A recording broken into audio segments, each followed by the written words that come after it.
the COVID Conversations Across the Globe. And my guest is Professor Maurizio Andolfi, family therapist, originally child psychiatrist, former professor of psychology at the Sapienza University in Rome, Italy, editor-in-chief of Terapia Familiare, and director of the Accademia di Psicoterapia della Famiglia in Rome, Italy. He has been living in Australia, Perth, Australia, for almost 10 years, and he conducts training and workshops throughout Australia in family therapy. He travels yearly to Italy to oversee the academia, of course, and also to visit his own family. Maurizio, welcome to COVID Conversations Across the Globe. Lovely to see you again. Lovely to see you again. I'm very privileged to say Maurizio is a good friend as well as a colleague, and we're delighted to have him in Australia, living here for almost 10 years. So we're very privileged. All right, so as you know, of course, the COVID-19 pandemic has shaken the world by storm, shaking human communities across the globe like no other previous event in history ever. So of course, family therapists around the globe, given their core work is with systems, are also experiencing upheaval of their own as well.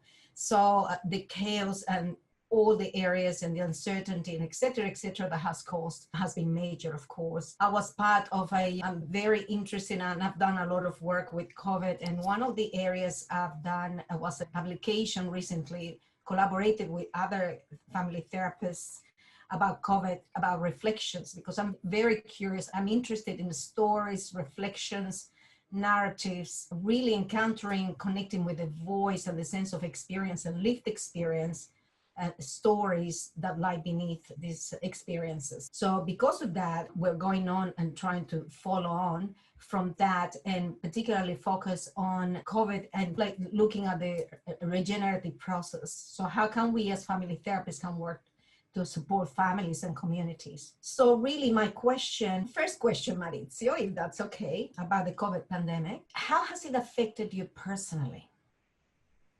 Now, sometimes I like to use this metaphor to live in a kind of golden prison.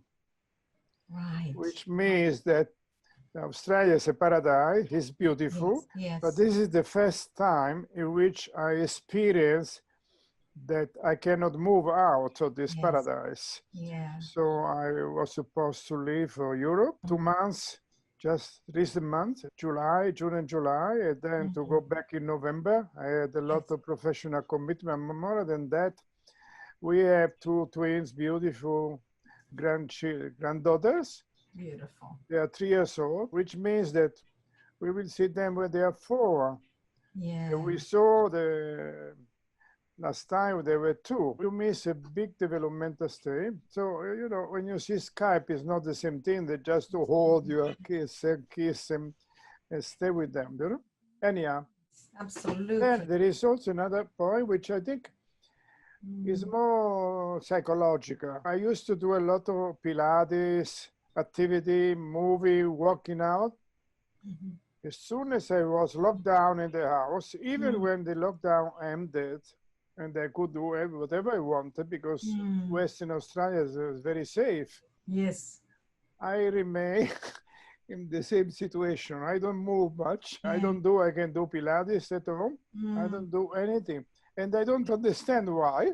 Yes. It's almost like I feel the effect of this lack of freedom in a way, even in my body. Yes. But at the same time, I cannot complain. Because we live in a beautiful house, we are all wealthy. Our family in Italy are doing okay, even though the situation there is very tough. Yeah. So there are people are really struggling much more. But if you ask me about personal thing, I feel a little. I never felt depressed. I don't feel I'm depressed, but for sure my mood has been changing. Because of this, because there is an uncertainty. Sometimes I even don't know. Next June, I'm going to Europe. I'm going to see my grandchildren. Who knows? Yes. So this who knows is something that, can you imagine in people who live in much worst condition. Absolutely. Who knows this uncertainty, how dangerous and how anxiety creating is. So that's for myself. Absolutely. And look, I guess that's something that you talk about often, isn't it, Maurizio, the person of the self, the person of the therapist, the self of the therapist. And you are, in fact, writing a couple of books as we speak, aren't you? Yeah. That's right. And so I was so curious about. Yeah, that's a good part of the, of the prison. Yeah. Was that I've been writing my last book, which I like very much, in 6 months, which is very rare because I've been writing every day. I have much more time, even though I have commitment, but Zoom is easier to know. Of course. So you don't have to take flight or go with a car somewhere. Of course. So I save a lot of time, so I use more time for my book. That was one of the secondary good effects of the bad. A silver lining. One of the silver linings, one of the good positive things out of COVID, I guess, incarceration, as you call it. Yeah. Yes, absolutely. So that's the challenge, isn't it? All the differences that we experience, particularly yourself living in two worlds, isn't it? Because part of your life you are here, part of your life you are in, even though you live in Australia, but you're constantly traveling yearly to Italy. I am a split identity. Exactly. Half of me is here, half is there. Absolutely. How challenging for you. Not really challenging. So goodness me, absolutely. So that leads me, I guess, that uncertainty, that will tease it out a little bit more as time goes on, parts of the self and the challenges that are brought as a result of the pandemic. So COVID, the infection and fear of the infection. And a lot of this is underlying fear that feeds a lot of this stuff. And of course, and the unpredictability, the uncertainty and all of those things. And then how that feeds into, and of course, the other government measures as well to contain it, which we'll talk about a little bit later. So I'm curious about now, so what's the biggest impact in your context? I know you talked about you are happy in Australia and you adjusted to Australia, of course, and way of life. So, and your family is here, and you live here with your family, the rest of your family are back in Italy, so you split between the two places. So I'm wondering, and of course there's the positive and the negative of it and the impact in itself from the pandemic. So I'm just curious about what's the biggest impact in your context, in your country of origin. I'm curious about, because I guess the two of us live in Western Australia. So there's a lot of areas, and I could talk about this for a long time, but this is about you, the indigenous communities, the most disadvantaged communities, the worst it is, and we'll tease it out a little bit more. So I'm curious about the context, and I guess you being split, as you're saying, is quite interesting. Yeah. So you say the context here in Australia, but also I'm quite curious about the context in Italy, because you started, that was the first initial, when I saw realized the impact, it was gigantic in Italy. And I myself was feeling extremely sad because I'm very fond of Italy, of course. Yeah, I mean, of course, I didn't live there. I don't live there. So all the information I get indirect. I have a lot of information. I follow every day everything about my original country. Yes. And with my wife, we discuss a lot of issues about government, people, etc., etc. So I think if I feel uncertain here, I think the level of uncertainty and anxiety and fear and depression in Italy is gigantic.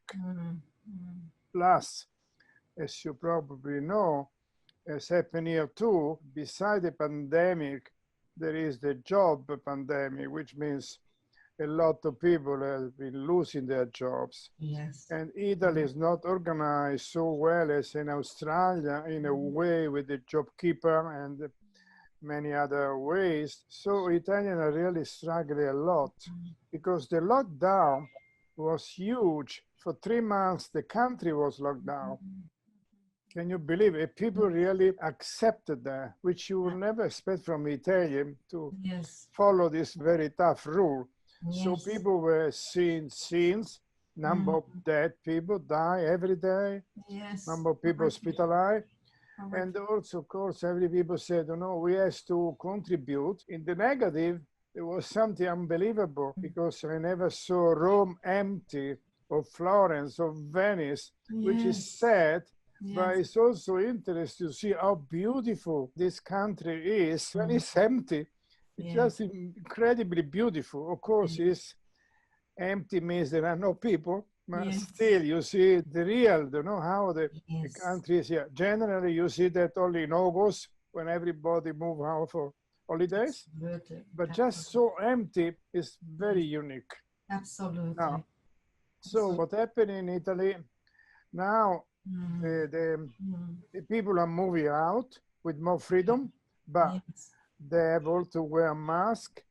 Just a few days ago, the disco, the kids are kids. Yes, cool. There's something called the movida, especially in hot months, summer months, as they are now.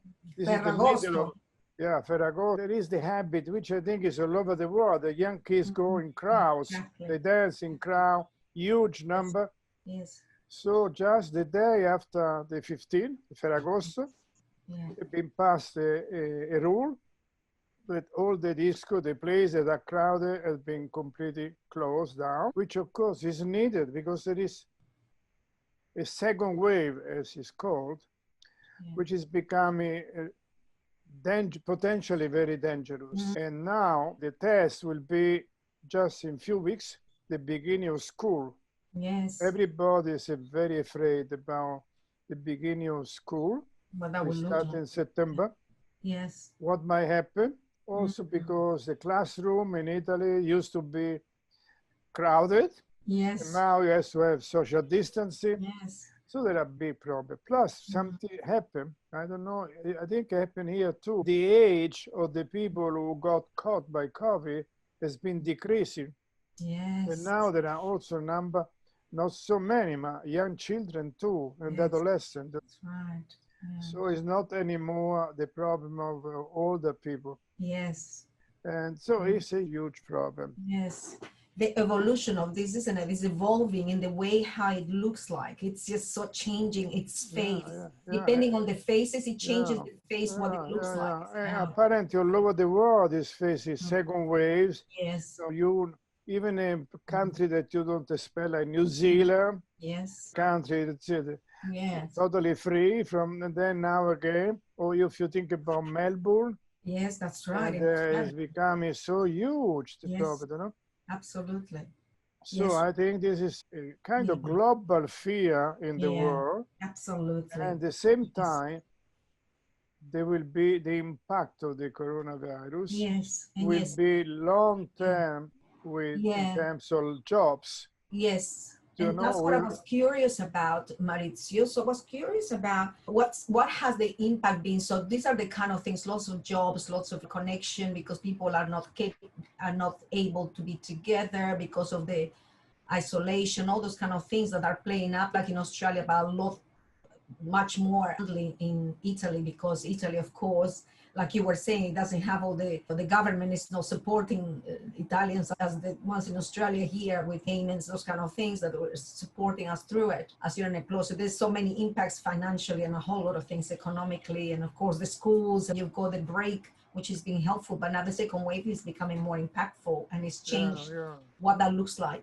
And I'm curious about also, so what are because I know the academia, you provide therapy, and of course you also teach. So perhaps can you talk just briefly about that, and how has COVID and the pandemic itself, how has that impacted on your practice? So in the institute that you teach, academia, and also in the practice, the clinician, the other academics that teach at the school and all that, academia, and what does that look like? How has that changed? What does that phase look like? And okay, the first thing that to tell you that the academia is still closed because the academia as the schools, university, belong to the same kind of, the same kind of network.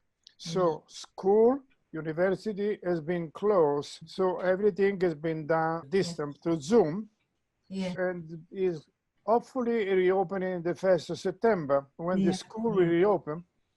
There we are not even so sure. So what has been said that maybe some of the work will be done in live, some of the work will be still going on Zoom. Yeah. because there are uncertainty about what's going on. I see. Now, I in see. terms of there is something very paradoxical, Yes. which means Zoom has been an incredible discovery for teaching and for clinical work. Yes. For teaching, has been fantastic. Why? For a number of reasons. First of all, you can connect huge number of people easily if they don't have to travel and to park their car. So our teaching has been going crowded more than ever in terms of people. The level of attention of people has been much, much higher. Like people on Zoom are very in the screen all the time. Then there is another element which is very important in therapy as well. Yes. When you have 100, 200, 300 people, 50 people that are connected, people cannot interrupt each other. Yeah. They have to wait the turn. So Yes. that's incredible because people are more attentive, they listen more, they engage more. And so that's been a really incredible, good discovery. Yes. Then, in terms of therapy, I myself, I used to have Zoom therapy here even before because Australia is so big that if you want to have some members of the family who live on the other side of the country, or people all live far away, you can do Zoom sessions. That's And right. now we move from Zoom session to Zoom therapy, which means the whole therapeutic process is done by Zoom. That's right. So I found even teaching at the academia has been fantastic to see how you can do live supervision with the family present there, with the colleagues present. So there was also, and the people, the families accepted, client accepted very well change, because I think the trust is the most important. If the client trusts you, you can ask what you want. Then they are able to take the best from situation of deprivation. Yes. Now, I want to tell you an experience of mine here, because I've been seeing a number of families. Yes. So I've been seeing a family of mother, two daughters. Yes. And they've been passing through a terrible loss. The father, the husband of this woman, died by cancer. And he was the center of everything. Fantastic father, fantastic husband. Apparently, the wife was even in cooking, doing things. He was able to do everything. So when he died, they lost all the center of the universe. Of course. And they are all very much in this sort of mourning process. So they came to therapy for a number of sessions. They will talk very little. The little kid, the youngest one, was covering her body behind a big pillow that I have in my office. I couldn't even see her face. It was like, hide yourself. Yes. The pre-adolescent girl was a little more talkative but very depressed. Mother was lost. There was such a sense of depression. Of course. So then, of course, you had to pass through that. It's normal. Yes. Then the lockdown arrived. So we couldn't meet anymore. So this was prior to, Maurizio, this was prior to, right? Yeah, just now. So the family couldn't come anymore in my office. So I said, let's do Zoom. Yes. So the first session was Zoom. Right. Now, that's the incredible things of Zoom. Now, I see you in your house. I can see your decorations. I can see your Can you see the book that I've got of yours? Yeah, I see. The book I got from you in Italian. Yeah.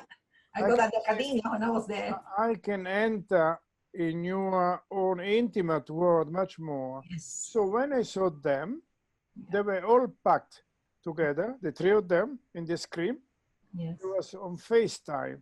Yes. They connect. So they were all packed. And there was such a new thing that for the first time, they have a sense of smiling. They were smiling to me. I never saw them smiling before. Then I start to do what I call home visiting. Yes. And I asked to the pre-adolescent, can you show me something an object that is very important for you? So she went in a room, she took out a pendant, and she got for a 14 years old day from her best friend. Yes. Then I asked to the little one, can you bring him something? So she went in the room and she came with the zoo, with the Dumbo, an elephant, and this kind of house with the zoo. Yes. And then I asked I knew that they were dancing, they do dancing classes. So I asked to the big one, to the adolescent, can you show me your, don't know when you dance, your shoes? Yes. So she came with these red shoes. And then she said to me, do you know, my mother has been, I don't know, do you say embroidery, doing Embroidery, yes. Embroidery the dress, the dancing dress. And mother has been always present herself as incapable to do anything. She was not able to do anything. Now appear that she is very creative. I said, can you show me your dress? So she was very happy. She went in the room, she came with the dress. And then I said to the mother, can you show something that is very important for you? So can you guess what she brought to me? The portrait with the marriage, her and the husband. Yes. And then she said, do you see the dress? I've been doing the dress by myself. So she did the marriage dress by herself. So then I said, so you are incredibly talented. Apparently she also took fashion lessons when she was younger. And at the very end of the session, they said, they were so happy. They said, you know, it was like having an uncle coming to visit us. And the last thing I want to tell you, this family not only lost the husband, the father, but they are totally disconnected by both family of origin from a number of different reasons. Yes. So this is like a survival team of 3 women. And I would never be able to have this kind of opening if they were coming to my office. Yes, exactly. I could ask them to bring me to next session, but it's different, you know? Yes. So I've been teaching students to do home visiting. I've been training also students by doing home visiting in their own homes. Like people in Naples show me, so some of them show me the Vesuvio, you know? Yes. From the window, the volcano. Yes. Or they will show me also. I will ask, what's the most important object you got for your grandmother? Yes. So then one of them came with a very specialty. So you can do head and therapy and supervision, a lot of important thing. Yes. The other important part that I don't know if you're aware, I work a lot with the movement, with sculpting. Yes, so people cool. they didn't think that they could sculpt through Zoom. And they made people to sculpt. Of course, they cannot make a sculptor with many people, but they can sculpt it themselves. They can sculpt the client. They can sculpt the depression of the person. They can sculpt the conflict, whatever. Yes. I even have been people here in supervision sculpted their institutional situation.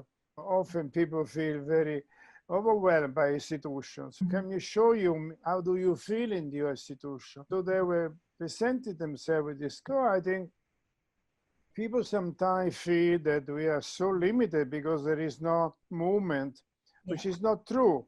Yeah. We can create a lot of movement through Zoom. Yes. So really, in a way, despite the challenges and the impediments that COVID and the pandemic and isolation presents, there are also positives. And what you found is, for example, Zoom, in your work, whether it's with the students teaching or with clients, with families, that you're able to, there's a layer of a sense of connection, even deeper connection. They can actually introduce you more, bring of themselves a lot more because you're in their space. Yeah, and exactly. can bring you those tools, those messages, those symbols. For example, you know that we run big conference. Yes. So we were supposed to have a big conference on the child in Todi in July, this July. Of course, we had to cancel. Yes, that's right. Then we decide we might do in November. Then we even booked the university place for the November. Yes. Then we understood many months in advance. The November situation would not be so good. So No. we decide, okay, let's take a risk. 5 days, 5 half days, 2 weekends. Yes. We ran a conference with 600 people all over Italy, and there were different sections, different activities, Wow. and people are good because we already experienced to have some days of big number, and Yes. people can be attentive even for 8 hours. We make some pause, there Yeah. is a lunch, Yeah. and I found that young people, young students, because they live more in the digital world, Yes, of course. they get much less tired Yeah. and much less confused by the idea of Zoom. I think it's more the generation of adults or older people That's right. that don't know how to manage, or Yes, they feel that there's something missing. that's right. So I think so. So you can, because I guess, Maurizio, you do a lot of work with adolescents. And of course, having trained with you as well, I've been very privileged to come to Italy. I saw you arriving to the academia in your scooter. It was just precious to see you arrive. And the work that you've done with adolescents has been extensive and continue to do here in Australia with Yeah, vulnerable. And of course, you're speaking the language of the adolescents, even through Zoom, isn't it? Technology. yeah. So you're bringing that element. Yeah, but I have been exported the idea because I was supposed to go to Kuala Lumpur for 2 days, a Yes. big workshop in March. Yes. Of course, was canceled. So now in September, we are going to do in 3 sections, 3 Saturdays, 1 day child, 1 day adolescent, 1 day couple. I'm going to present some videos, I'm going to talk 4 hours each time. So people are very excited. I think at the very end is how we use discomfort and Yes. limitations. That's right. If we can use discomfort and limitation as an opportunity, Yes. we find incredible things. Yes. Yeah, absolutely. So I guess what I'm getting here, I'm hearing from you then, Maurizio, some of the things of what while that has come up, like Zoom, using Zoom and technology, has actually been a good thing. And that's something I'm assuming that you're going to be keeping, do you think, even post-pandemic, whenever that will be? Absolutely, yeah. For Yeah. example, Yeah. we always invite family of origin in the session. Yes. And I've been done few times in Australia, but I will do much more. And in Italy, people will do much more because now they understood, they Yes. discover Mm. that distance doesn't exist anymore. Yes, that's right. So you don't have to ask someone to travel by flight for 2 hours or by car for hours. You can ask just to connect Zoom. Yes, that's right. So I think we want to keep the good part of Zoom, even for large meetings, even for our faculty meetings. Exactly. We can have faculty meeting much better by Zoom than by having people Yes. to come later hours. Some people cannot make it, blah, blah, blah. Yes. Some people get in Exactly. delay. And another interesting thing that happens as well, because I teach as well the university and as well as provide therapy still, and most of my clients still want Zoom. Yeah, And yeah. very few want face-to-face. Is fascinating. But what was I going to say in terms of that? So that's something that you can eliminate. In fact, you are more likely to have clients turning up and students turning up, because even if they are sick, they can still be there. So it's not excused to, or I didn't have a car, my car broke down, that kind of thing. You can still turn up. Also, this idea of smart working, Yeah. like for example, our secretaries Yes. has been always working from 9 to 5 every day at the academia. Now the course is closed. They've been working with a more flexible hour. At the very end, they work more happy, more relaxed, and more efficient, which also bring a very important idea, especially employees. Yes. They produce more if they are happy. Yeah, production is... If the place is flexible. Absolutely. So in a way, I think in the future, yeah, we will have much more work by home than by office in general terms. Absolutely. That's great.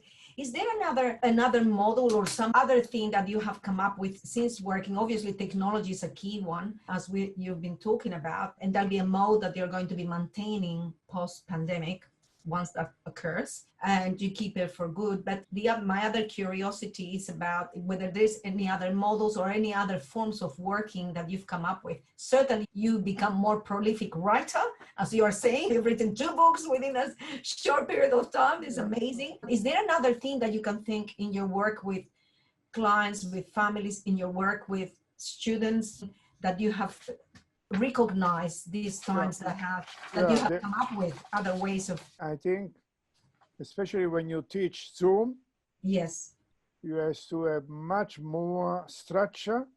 Yeah. You have to be much more prepared to be able to provide structure and at the same time not to be boring. Yes. Boring people at university, people can sleep. But boring teachers on Zoom, people really will disconnect, they will do other things. So this is a challenge for people who are not creative. You have to have together 2 important things: good sense of structure and creativity. So the structure help you to define our things, schedule. And the creativity has to keep people alive, you say, people the attention. So I found that, and in a way, this is a good discipline. It's been for me too. I did one lecture, large lecture in Italian called Secret and Lies in Families. For 4 hours. Now, 4 hours is a long time. So I've been preparing material for a week. I've been thinking what it was good to do. Now, if I was doing that normally, I wouldn't prepare myself as much as I did because it was Zoom. Do you understand? You had other people to help you out. Is that what you were saying? You have no, I'm saying that I myself have been giving myself much more time to prepare carefully my lecture than if I would have done live, which means in presence. Of course. I would have prepared, but not with the same, because I understand that you have to seduce the attention of people. The attention is important, and the participation. And I got a lot of feedback from students, from people, from families too, how much they appreciate it. But there is another aspect. You have to cut out your professional mask when you are in Zoom. Because you cannot wear a mask because you are so much, you are almost naked. You are there. Right. I see you, I'm there in front of you. I cannot just play games or play my professional role. So I think it's an increase in authenticity, a human exchange. People can have much more human exchange because they feel this closeness. Exactly, and of course, authenticity is key to connection. Authenticity is key to therapy, to teaching. You need to be real and mask yourself, as you said, and this permits doing that. Okay, what you miss is very important as well. Now, I know that in Australia, touching is not so well considered. I still believe that therapy is very important. Touch, especially with children, with family, is very important. Even with adults who are very despair, you just can touch a shoulder of someone or feel close, physical. So this is missing. On the long term, this is something that is not possible to, let's say, we go on only through Zoom because we miss a very important, it's the proximity. The moment in proximity. There's positives and there is negatives, of course. With any positive, there's always going to be something you're going to miss out on. But there are good things that we can maintain and learn from and strengthen in our work with the families that we work with, the teaching that we do with our students and all that. A few more questions that I've got here, just curiosities here. Maurizio, and I know you've answered a few already. There's a few things I want to ask. I guess it's about the travel restrictions, and I want to leave it towards the end a bit, but perhaps if we talk about what do you envisage the issues for yourself that the aftermath of the pandemic will be? what will it create from a perspective, from a family therapy lens, from a systemic lens, someone living in two different cultures like myself as well, living in South American culture in Australia, you Italian and Australian. So what do you envisage? What would that bring and result in? Because there's traces already and people are living that uncertainty and it's traveling to not knowing what to do. We'll be talking, of course, about the border closures and all those kind of things in a minute. You can mention that, but we are going to be thickening in that direction very soon. I have an image like tsunami. Yes. When you are in the moment which you have a tsunami, you have a drama. Yes. Some of the Indonesian tsunami, recent tsunami Yeah. we have, or even the fire that we had in Australia, you know, you have fear, distraction, people die, people lose their home. So it's terrible. But at the very end, the afterwards is much worse. Yes. Because, you know, is what happened after for years, for months. So I think that we are going to have a huge number of problems, starting from depression, panic attacks, domestic violence, breaking of families. I don't want to feel like to be too pessimistic, but if family therapy is important in general, and especially psychotherapy is important in general, I think especially after this kind of pandemic, it's not just medication what is needed. Even people will get jobs back, which is very important. Mine itself is not enough that people get job back, because it's the quality of their freedom, their certainty, their daily life has been so much damaged. So that I expect that will be a huge number, a huge need of a helping profession. Is now already, but will be much more. And I think, for example, your government here in Australia, the first thing, I remember when they started the pandemic, there were the chief, the government, the chief medical figure, and also mental health figures, mental health chief. Yes. Because they understood from the beginning that beside jobs, beside life and sickness, the mental health will become a big target. Absolutely. So I think especially mental health professionals, mental health organization has to be prepared to provide even better service for the future. And it's not so easy because many people... Absolutely. In fact, suicide rate. Many people are not used to count on the network. Can I tell you something that you would never believe? Of course. It happened to me a couple of months ago. I've been seeing a girl, an adolescent, very sick. In any sense, and mostly now was extreme anorectic. In France. She's in France. I met her, I had a consultation in Paris last year. She speaks some Italian too, so it was a good connection for me. So I did a live consultation there. I was supposed to go back to France now, in June, to meet there back with the family, and I couldn't. But she was hospitalized. Yes. She was really at risk of life. But hospital keep you alive. Yes. When you go out of the hospital, you've been readmitted 2 or 3 times. I think that's not a solution. This is just emergency work. Absolutely. So then I said to her, and I already did another time in Italy with one of my clients, invited 23 people in the session for her. I said to this French girl, you are so sick now. Your family is powerless. Why we don't have Zoom connection with all the people that care for you?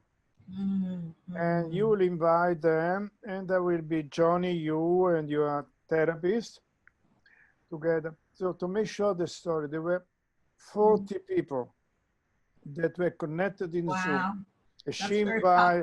She invited friends, family member, cousin, and then the professional that we invited their team, and they were all together in this screen. And at the end, she sent a letter to me. She talked with the ongoing therapist, psychotherapy. She said, this meeting was incredible. I never felt in my life that so many people care for me. Never. Yes. And the mother, the parents felt so much empowered. Yes, of So I course. think this is the language of network therapy, of community work. Unfortunately, even when there is no Zoom issue, people don't care much about this kind of medicine, Yes. medication. And I more and more believe How powerful is that? this Yes. is just an incredible solution. Then, of course, Absolutely. Zoom make easier because Yes. people were from different parts of the country. I was from Australia. It was Yes. incredible. I had a French translator from Sicily. She was living, so they were all together in the same hour.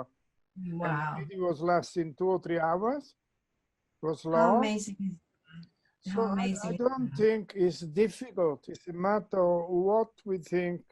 Like you were saying, creativity, innovative, and just organic as well, isn't it? It's born there. The ideas, like you are saying, you plan ahead, but also they are born. The ideas present themselves someday. And in this situation, you thought, oh, how about doing this? It's just very, very powerful and enriching. And for that, the young girl who herself is, imagine how that would have helped. It's probably the most robust form of therapy, family therapy, that she's actually received, being able to have this audience and this community uniting with her in positivity and empowerment for her as well as for everybody else. I think what I like to send a message, because I'm new in Australia. Yes. Australia is a fantastic country, very organized, but I think it needs more creativity. Yes. Like, for example, suicidal kids, everything go to checklisting. You have to do all this stuff about how suicidal ideas you have. Like with this French girl, if she was in Australia, there will be so much bureaucratic proceeding in terms of safety. Why I think the real safety is to make 30 people in the same room, in the same Zoom, in this case, and to talk about how much they care for the life of this guy. This is really safety. Absolutely. This is not paper safety. This is really safety. Yes. And so this is just a metaphor. I think creativity is a humanity has so much important ingredient. Absolutely. Even in the medical field, which is very difficult. Exactly right. But in the helping profession is basic. Absolutely. Basic human being, basic connection, isn't it? And there's so many bureaucracies that keeps us from being real and being authentic and unite with the family, unite with the person we are working with, the families we are working. They impede us from doing that. And it's such a shame, whereas we can work so well. And I guess having Zoom, you can do those kind of things, still are able to connect with those, still with the ideas, like the young woman lives in France, so you can still utilize those kind of ideas still there, even though you're living in Australia and kind of varies. That's fantastic. That's wonderful. You touched on something as well, and I want to move to that actually. You said something initially, so many amazing things that you've said, and so many things I want to pick on, but the time limitation, of course, prevents us from doing so. But you were talking about also, it's so easy to label and to diagnose. One of the things I've seen written throughout is coronaphobia. And this is what my concern was about, people being labeled straight away. I thought this is going to be great to be able to utilize, people are going to find a way to label the human emotion of uncertainty, of despair, of grief, of loss, of disconnection, of loneliness. So there we go. We already have something there. And it's so sad that the opportunities that people get into it, that prevents us again from doing that. And it's just very sad. And of course, but we are all in this together. We are all experiencing. There might be differences how it's interpreted or seen or perceived, because the lived experience is different depending on each culture, of course. Being a cross-cultural therapist, for me, I always connect with culture and speak about culture in my sessions. And so, of course, the fear of getting infected being the first thing. And that was the fear. It's the unknown. It doesn't have a face. What are we going to do? That's the fear, was the initial fear of that, of course, the infection, and also being a carrier to families, and particularly with collectivist nations as well, when they are really believe in the collective and very much in family-oriented ways. And then they feel, goodness, I'm responsible for my parents, for my grandparents and all that. And seeing, and what saddened me greatly as well was seeing the family's generation gone. Like you were saying, a lot of people dying in Italy, for example. I just, my heart broke every time I saw pictures and communicated openly with people that I know there. And it was so sad. But that loss is full on, but yet we are rushing to find solutions. We're rushing into labeling, we rush into doing that. And of course, with that comes also the responses, and the government needs to respond. Of course, they need to respond to prevent the spread, and it's naturally understandable. At the same time, that brings other set of fears as well, like you were describing, and you've given many examples of that, about the loss of employment, of course, because you can't go to work and disconnected, isolate, loss of liberties, there's disconnection, there's loneliness, 200% was it gone up in the suicide rate, it's a depression is skyrocketing, anxiety is skyrocketing, it's a disconnected. I know I've done some work with the families with trauma, and it's just becoming quite challenging in that area as well. Violence in the up north, I've just been up north, and it's got skyrocketed, all those kind of things. And I guess it's a tricky situation. It's a catch-22 situation, isn't it, really, Maurizio, that we are trying to create safety for the community. At the same time, in doing so, we're stopping people from being human. And we are collective beings, we're interdependent beings, and we need to be united and connected with people. And not being able to do that hits us really hard. It's a major impact. And of course, for example, with Western Australia, we've got the border closure. Of course, everywhere travel restrictions all around the world. And in Western Australia, we've been very fortunate, but that means because we are strict, that means that's going to prevent us from, God knows when are we going to see families. My own daughter, I haven't seen her for 7 months, and I don't know when I'm going to see her. So that's huge challenges. And so trying to deal with that, and people sitting with the fear. I wanted to talk to you about that. They're sitting with the fear, and the fear is driving different things. It's driving forces that lie within us, isn't it? Fear for the other, the unknown. It's driving racism. It's driving the Black Lives Matter movement. All those kind of things, driving all those kind of things. It's driving the us and them kind of idea. And then I see a lot, and this is apparent a lot in my rooms as well. Oh no, we in fact, we want to form Westralia. We are talking about a nation, Western Australia, and separating from each other. I'm thinking, what's going on? This is the time when we need to be united. And yet we are divided. It's so divisive. I've not seen that before. And I've been in this country. I migrated 36 years ago, something like that. Yeah. So that's what I'm curious about your feelings about the government response as well. And what are your thoughts about you being our master family therapist, and how do you see that? And how do you feel, given this situation, COVID itself, fear of infection, physical effects, social effects, psychological effects, familial effects, how can we best support as family and systemic therapists? How can we best support? Because we're in a key position to do, how can we support? So this is a huge challenge, because everybody tried to compare this pandemic, the loss of life, to the war. Yeah. And I was born in 42, which means in the middle of the war. So I cannot think I remember the war. Yeah. I remember the war through what my mother, my grandmother was telling me about bombing, about refuge, etc., etc. And then, of course, I've been having my young age in a destroyed country. You know, everything was destroyed in Rome, in Italy. Yes. So there were nothing. And people were, I think, anxiety was the basic component. I always say, I cannot imagine a family. I'm now 78, of my age, which is more or less the age of the kids were born during the war. that you would be a secure attachment. Yes. There was all very much Yeah. anxiety, insecurity. So you had to accept that there are some global events that make people, massive number of people, very insecure. So everything is very, so you have to deal with the basic anxiety.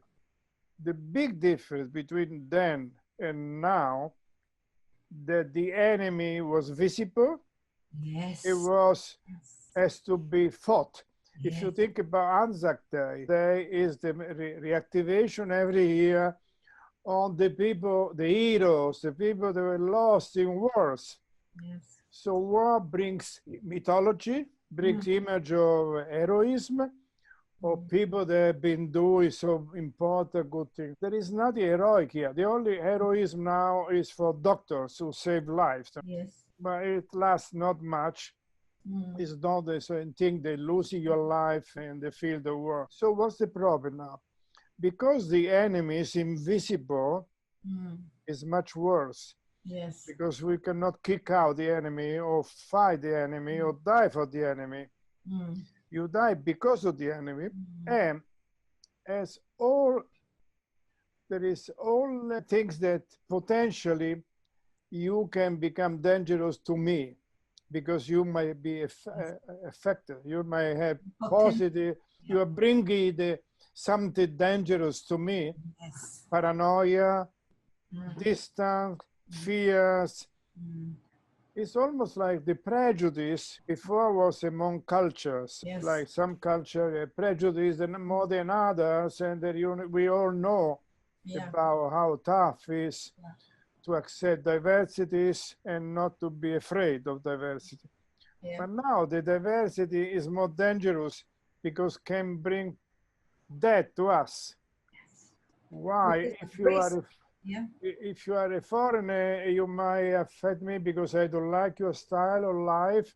I don't look at you, forget that you are next house, next to me. But in this case, no, because the danger is invisible. And unfortunately, I noticed the same thing too. I used to believe that Australia is a beautiful continent, very united. And I found it was very united during the fire, when there is a natural disaster. I found there is this sense of collaboration. And now people don't want that you come from this region because you affecting me. We had to close, especially Western Australia has been so rigid in protecting the boundary, which in a sense I think is good. In another sense, it's a little too egotistic in terms of we don't want the danger that come from you.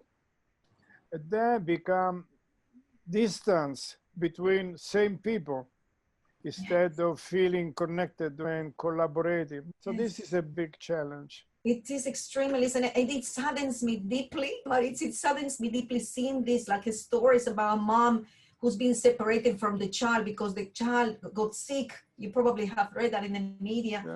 And then the little child got sick, and so the parents are separated. They are in the hot spots, so the dangerous spots where there's a lot of people there. So they separated. She has no idea when she's going to see her newborn baby. So she's in one state and the baby in another. It's horrific. But instead of empathy, what you're getting from people in the community is a lot of this backlash is that, why did she do that? I mean, she has to suck it up. Those kind of things is sanity, isn't it? There is one point, I think this is all over the world. If you are the, the head of a country in a situation which is reasonably normal, you can manage better with your team, with your resources, with your experience, with your bureaucracy. But if you have an extra, an event which is incredible, that didn't happen at least for a long time, maybe the La Spagnola was similar, don't know? Spagnola was the Spanish flu in the 30s. Now, so either these politicians are able to transform themselves, but they cannot operate with the same thinking of normal situation. Understand? Absolutely. This is an extreme different situation. So I understand that people didn't pass courses on how to do with trauma. Yes. But you have to be able to be more flexible, to reinvent, to transform yourself. I think especially leaders need to transform themselves. The rhetoric, the normal rhetoric that they bring is not needed. They have to be able to really change themselves in order to help people to transform. Exactly. And unfortunately, all over the world, there are many leaders who can be included in the mental in the DSM-5. Do you understand? Yes. So still we have people like I'm Trump. sure we'll soon be coming with DSM-6, I'm sure. Yeah, I mean, you cannot believe that leaders are able to deal with such a disaster. So we need to, I think change is always important. Yes. I think there is a good part in change, even through wars too. People has been changing in some way in terms of good. It creates opportunities, doesn't it, for change, for renewing and sitting there back and think about it. I think when we just stop, when the reaction is too fast, like whether it's government reaction or whether the community, it goes for, it will make the wrong decisions. And all it does, it creates more fear, and that fear will feed all of these things. Like, for example, the language of, this is the, what is it, Chinese flu, or something like the Chinese, or like they say, all this, they has that cultural, that racist connotation against a minority group, against a cultural group. And it's just all these kind of things that become aware of it. Oh, that's a migrant, therefore that's the us and them kind of idea. Yeah, such a shame, isn't it? And of course, we live in this lovely country, this huge nation, and of course, and it makes it hard. The more isolated, and we're in Western Australia, the more isolated we are, this becomes more apparent because people do become, as human beings, territorial. Oh yeah, oh yeah. It's much more apparent in our state. Look, Maurizio, it's been an absolute pleasure. I would like to ask you, I guess in turbulent times, people, the social and economic upheaval, disconnection, family fractures, prolonged uncertainty, separation from families, all those kind of things, isolation, restrictive travel and all that, it leads us to how do we survive, the idea of survival. And how do we survive amidst this uncertainty? I'd like to ask you, if that's okay. You gave me a little bit of an idea already, but I'd like to finish our conversation with just, if you could share your own personal story of survival. Can you think of something, a way that personal story of survival, what helped you through it? I'm not sure I understood the question, or if I understood the question, it's too big. Okay, the personal story of survival. So if you have, because I was leading what I was saying, this is teaching us this uncertainty and the fear and all the things that are happening with the uncertainty, the restrictive travel, social and economic upheaval, all those kind of things, the isolation, family fractures and all that, leads us to this idea about uncertainty and of course about survival. How do we survive this? How do we manage? How do we come out the other side? And I'm wondering I'm curious, if at all possible, if you can perhaps share a story of survival, personal story, professional story of survival. Yeah. No, first of all, I don't know more, I think, about survival. More, I think about today, we are not anymore in Australia or in Italy or in America. The planet is so small, and now Zoom and all the communication, they go so fast. Yes. So we are globalized. Yeah. And more we are globalized, more we don't understand that we are destroying the planet. It's not the pandemic who is destroying the planet. The way in which we be, especially advanced countries, economically advanced countries, are very much responsible for the exploitation of this planet. So I think if there is a survival, the first survival is to stop exploding the planet and to be good with the planet, to respect the planet, to respect the nature, to respect the ecology. And this can become very rhetorical. Sometimes they say this is the green people language. This is very diminishing the issue.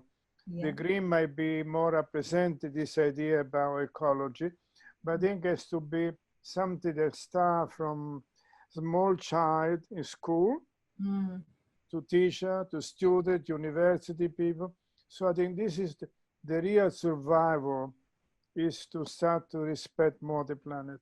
The other point is, which I've been doing for 50 years, if I want to understand about adult life, I ask children. So if you want to know about planning for government or university planning, you have to ask two people. Often we plan things on people, Yes. instead of listening them in order to plan them something. So I think the major survival will be to listen from the child to the poor people, to minority people, to people that are living with nothing or living in trouble. They can teach us a lot. Yes. So this is a very important. Yes. Life has a limit. Yes. Which is we are born and we die. So this probably is making us to face more the limits. Yes. Because when we live happy, everything is fantastic, you know, we want to think that we never die. We don't want even to listen this language. So when we have a lot of people die really next to us, of being sick or potentially die for a mysterious virus, we are facing again how we accept the limit of our lives. If we accept the limit, we are more realistic, and maybe at the end we can be more solidarity among us. If we don't feel that we have a limit, then we become very grandiose, paranoid, and egotistic. So that's probably might be a little sad, but to think about the limit of human life is very fundamental. Absolutely. Yeah. Beautiful. Okay? Thank you so much, Maurizio. Okay, my dear. Absolute pleasure. Abbracci.